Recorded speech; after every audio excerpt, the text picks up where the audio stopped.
ಅಂತ ಮಾತು ಇಳ್ದಂಗೆಲ್ಲ ಕೇಳಿದಾನೆ. Front photo ಇಳಿದಾನೆ, ಹಿಂಗೆ ಇಳಿದಾನೆ, ಕುಂತಿಳಿದಾನೆ, ನಿಂತಿಳಿದಾನೆ.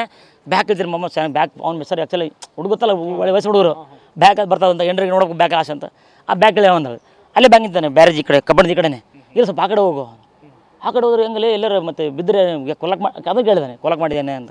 ಇಲ್ಲ ಮಮ್ಮ ಹೆಂಗಂತಿಲ್ಲ ಮಮ್ಮ ನನಗೆ ಅಷ್ಟು ಬೇಡಪ್ಪ ನೀನು ಹಂಗಂತೀರಿ ಸಡ್ಗಲ್ಲಂತೆ. ಯಾಕೆ ಎಂಡ್ರು ಸಡ್ಗಲ್ಲ, ಯಾಕೆ ಸಡಿಸ್ಬೇಕು, ಊರಿಗೆ ಬರೀ ಹೊಂಟಿದ್ದೀವಿ. ಅವಳು ಇಲ್ಲವರು ಸಹಿಸಿದ್ದಾನಂತ. ಇವತ್ತೊಂದು ಸಸಿ ಮನೇಲಿ ಹೋದರೆ ಖುಷಿ ಆಗುತ್ತೆ ಅನ್ನೋ ಉದ್ದೇಶದಿಂದ ಅವನು ಒಪ್ಕೊಂಡು ನಿಂತಿದ್ದಾನೆ. ಒಂದು 2 ಫೋಟೋ ಕೊಟ್ಟಿದ್ದಾನೆ. ಅವಳು 3-4 ಅವಳು ಇಲ್ಲಿದ್ದರೆ ಆ ಕಡೆ ಫೇಸ್ ಕೊಟ್ಟಿದ್ದಾನೆ ಡೌಟ್ ಮೇಲೆ ಕೊಟ್ಟಿದ್ದಾನೆ. ಆಯ್ತು ಮಮ್ಮ ಮೇಲೆ ನೋಡು, ಮೇಲೆ ನೋಡಿದೆ ಮೇಲೆಲ್ಲ ಫಸ್ಟ್ ಈ ಕಡೆ 2-3 ಆಗಿದೆ. ಸರಿ ಮಮ್ಮ ಬಲ್ಕೊಳ್ಳು ಅಂದ. ಈ ಥರ ವಿತ್ ಸೆಕೆಂಡಲ್ಲಿ ಇಲ್ಲಿಂದ ಅವ್ಳು ಬೇರೆ ದೂರ ಬೇರೆ ಇಲ್ಲ. ಫೋಟೋ ಹೊಡಿ 2 ದೂರ ಇರಲ್ಲ, ಫೋಟೋ ಹೊಡಿವಾಗ ಆ ಥರ ಇರ್ತಾರೆ.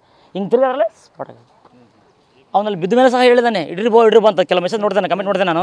ಇಡ್ರಿ ಬಂತು ಯಾಕಂದ ಅವನಲ್ಲಿ ಪ್ಲಾನ್ ಮಾಡಿದ್ದ, ಆಗ ಬಂತು, ವ್ಯಾನ್ ಬಂತು ಎಲ್ಲ ಕಮೆಂಟ್ ನೋಡಿದ್ದೇನೆ. ಅದೆಲ್ಲ ಕಮೆಂಟ್ ಮಾಡಿ ಜನರ ಅಭಿಪ್ರಾಯ ಹೇಳ್ತಾರೆ ಅವರು.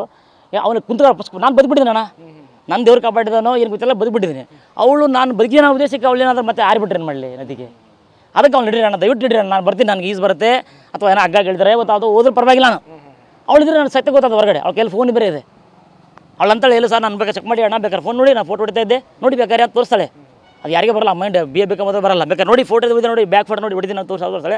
ಬಟ್ ಸತ್ಯ ಅದು ಬೇಕಂತ ಮಾಡಿದಂಗಿದೆ. ಅದು ಫೋಟೋ ಇಟ್ಕೊಂಡು ನಾನು ತೋರಿಸಿ ಸಾಕ್ಷಿದೆ ಬಂದು ಹೋದ್ರೂ ಸಾಕ್ಷಿ ಇರುತ್ತೆ ಅಂತ ಉದ್ದೇಶದ ಮಾಡಿದ್ದು ಮಾಡಿ. ಸರ್ ಕೊನೆಯದಾಗಿ ಈಗ 3 ದಿನಗಳ ಕಾಲ ರಾಜ್ಯ ಪಂಚಾಯತಿ 2 ಕುಟುಂಬಗಳ ಮಧ್ಯೆ ಮಾಡಿದ್ರಿ. ಈಗ ಸ್ವಯಂ ವಿಚ್ಛೇದನ ಪತ್ರಕ್ಕೆ ಸಹಿ ಹಾಕಿರುವಂಥದ್ದು ಏನು ಪ್ರಮುಖ ವಿಚಾರಗಳನ್ನು ಪ್ರಸ್ತಾಪ ಮಾಡೋ ಮೂಲಕ ಇದನ್ನ ಇತ್ಯರ್ಥಗೊಳಿಸ್ತಾ ಇದ್ದೀರಿ ಅಂತ ಹೇಳಿದರೆ, ಇದು ಸ್ವಯಂ ನಮ್ಮ ಕುಟುಂಬದಲ್ಲೇ ಆಗಿದ್ದು, ನಾವು ಮೆಚ್ಚಿ ತಗೊಂಡಂಥ ಹೆಣ್ಣು, ಸಹೋದರ ಮಾವನ ಮಗಳು.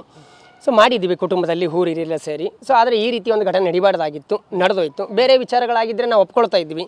ಸೊ ಇದು ಸಾವಿನ ವಿಚಾರ. ಸೊ ಹಾಗಾಗಿ ನಮ್ಮ ತಮ್ಮನೇ ನಿಖರವಾಗಿ ಬೇಡ ನನಗೆ ಹೆಣ್ಣು. ಯಾಕಂದ್ರೆ ಅವ್ರ ಮನಸ್ಸಿಲ್ಲ ಅಂದಮೇಲೆ ಬಾಳೆ ಮಾಡೋಕ್ಕಾಗಲ್ಲ ರೀ. ಇವತ್ತು ಕೈ ಇಲ್ಲಂದ್ರೆ ಮಾಡ್ಬೋದು, ಕಾಲಿಂದ ಮಾಡ್ಬೋದು. ಹೆಣ್ಣಿನ ಮನಸ್ಸಿಲ್ಲ ಅಂದರೆ ಯಾವ ಬಾಳೆ ಆಗಲ್ಲ. ಹಾಗಾಗಿ ಬೇಡ ಅಂತ ಹೇಳಿದಾಗ ರಾಜ್ಯ ಪಂಚಾಯತ್ ಎಲ್ಲ ಮಾಡಿದ ಮೇಲೆ ಈ ಒಂದು ಮದುವೆಗೆ ಅವರೇನು ಕೊಟ್ಟಿದ್ರು ಅದನ್ನೆಲ್ಲ ವಾಪಸ್ ಕೊಡೋದು, ಅಥವಾ ನಮಗೇನು ಮದುವೆ ಖರ್ಚಾಗಿತ್ತು ಅದನ್ನು ನಾವು ಕೇಳುವಂಥ ವಿಶೇಷ ಇಲ್ಲ. ಯಾಕಂತ ಹೇಳಿದ್ರೆ ಅವರು ಪಾಪ ಬಡವರು, ನಾವು ಅವ್ರು ಬಡವರು ಅನ್ನೋದಕ್ಕೆ ಮದುವೆ ಆಗಿದ್ದೀವಿ. ಹಾಗಾಗಿ ನಮ್ಮ ಯಾವುದೇ ಮದುವೆ ಖರ್ಚು ಕೊಡೋದು ಬೇಡ. ಸೊ ಈಗ ತಾವು ಮುಂದಿನ ದಿನಗಳಲ್ಲಿ ಯಾವುದೇ ರೀತಿಯ ಆಸ್ತಿ ಭಾಗ ಆಗಲಿ ಅದನ್ನು ಕೇಳೋದಕ್ಕೆ ತಮಗೆ ಹಕ್ಕಿಲ್ಲ, ಅಥವಾ ಮತ್ತೆ ಮುಂದಿನ ದಿನಗಳಲ್ಲಿ ಬಂದು ಯಾವುದೇ ಗಲಾಟೆ ಕೂಡ ಮಾಡೋ ಹಾಗಿಲ್ಲ. ನೀವು ಸಹ ಸ್ವಯಂ ಎಲ್ಲಿ ಬೇಕಾದ್ರೂ ವಿವಾಹ ಆಗ್ಬೋದು, ನಾವು ಕೂಡ ಎಲ್ಲಿ ಬೇಕಾದ್ರೂ ವಿವಾಹ ಆಗ್ಬೋದು. ಇಬ್ಬರಿಗೂ ಸ್ವತಂತ್ರ ಇದೆ, ಯಾವುದೇ ರೀತಿಯ ನಿರ್ಬಂಧಗಳಿಲ್ಲ ಅನ್ನೋ ಒಪ್ಪಂದಗಳ ಮೇಲೆ ಒಂದು ಆರ್ಟಿಕಲ್ 25 ಬಾಂಡ್ನ ಮಾಡಿಸ್ಬಿಟ್ಟು ಡೈವರ್ಸ್ ನೋಟಿಸ್ನ ಒಂದು ಬಾಂಡ್ ಮಾಡಿಸಿದ್ವಿ ಸರ್. ಅಲ್ಲ ಈಗೇನು ಕೇಸ್ ಏನು ಕೊಡೋ ಥರದ್ದೇನಿಲ್ಲ ಸರ್? ಇಲ್ಲ ಸರ್, ಈಗ ಕೇಸ್ ಕೊಡೋದಕ್ಕೆ ಬೇರೆ ಯಾರು ಅಲ್ಲ, ನಾವು ಮೆಚ್ಚಿರೋ ತಂದೆ ಹೆಣ್ಣು. ಈಗ ನಮ್ಮ ಕುಟುಂಬದ ಹೆಣ್ಣು ಅವರು ಮಾಡಿದ್ದಾರೆ ತಪ್ಪು ಅನ್ನೋದಕ್ಕಿಂತಲೂ ಆ ವಯಸ್ಸಿಗೂ ಅಷ್ಟು ಪ್ರಜ್ಞೆ ಬಂದಿರಬಹುದು ಅಥವಾ ಬಂದಿಲ್ಲ, ಅದು ಬೇರೆ ವಿಚಾರ ಸರ್. ಸೊ ನಮ್ಮ ಮನೆ ಹೆಣ್ಣಾಗಿರೋದ್ರಿಂದ ಯಾವುದೇ ಕೇಸ್ ಬೇಡ, ಏನು ಬೇಡ. ಸೊ ಅವ್ರಿಗೆ ಮನಸ್ಸಿಲ್ಲ ಅಂದಮೇಲೆ ಬಿಟ್ಬಿಡೋದು ಒಳ್ಳೆಯದು ಅಂತೇಳಿ ನಾವು ಯಾವುದು ಕೇಸ್ ಮಾಡಿಲ್ಲ ಸರ್.